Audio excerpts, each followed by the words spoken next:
ప్రాజెక్టుకు ఎట్టకేలకు ఊరట లభించింది. ప్రాజెక్టు పర్యావరణ అనుమతులకు సుప్రీంకోర్టు గ్రీన్ సిగ్నల్ ఇవ్వడంతో నిర్మాణ పనులు పూర్తి చేసేందుకు మార్గం సుగమమైంది. ఈ నిర్ణయంతో హుస్నాబాద్ ప్రాంత రైతుల్లో ఆశలు చిగురించగా కాంగ్రెస్ నాయకులు సంబరాలు నిర్వహించారు. అంబేద్కర్ విగ్రహానికి పూలమాలలు వేసి మిఠాయిలు పంపిణీ చేసుకున్నారు. ప్రజాప్రభుత్వం మంత్రి పొన్నం ప్రభాకర్ కృషితో సుప్రీంకోర్టులో ప్రాజెక్టు నిర్మాణానికి అనుమతి లభించి మార్గం సుగమమైందని సంతోషం వ్యక్తం చేశారు.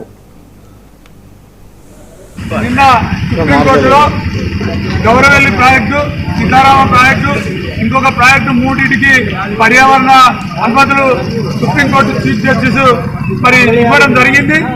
దాని ద్వారా ఈ గౌరవెల్లి ప్రాజెక్టు చిరకాల వాంఛ, రైతుల కోరిక, తాగునీరు సాగునీరుకు ఆనాడు ఇందిరాగాంధీ కీర్తిశేష్ మాజీ ప్రధాని గారు జనగామలో మరి ప్రకటించి ఇవాళ దివంగత రాజశేఖర రెడ్డి గారు గౌరవెల్లి ప్రాజెక్టుకు శంకుస్థాపన చేసి ఇవాళ గౌరవెల్లి ప్రాజెక్టులో నీరు నింపడానికి మరి ఎల్లంపల్లి మిడుమా నీరు ద్వారా గౌరవెల్లికి నింపడానికి మరి అనుమతులు వచ్చాయి.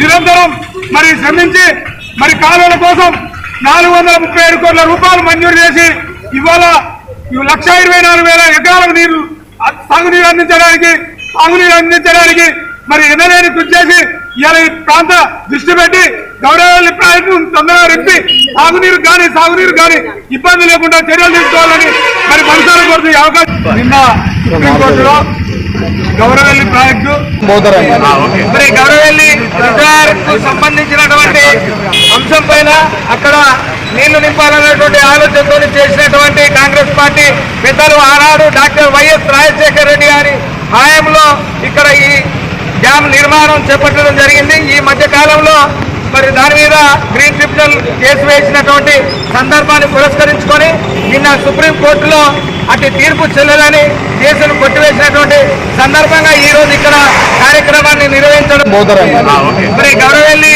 రిజర్వాయర్కు సంబంధించినటువంటి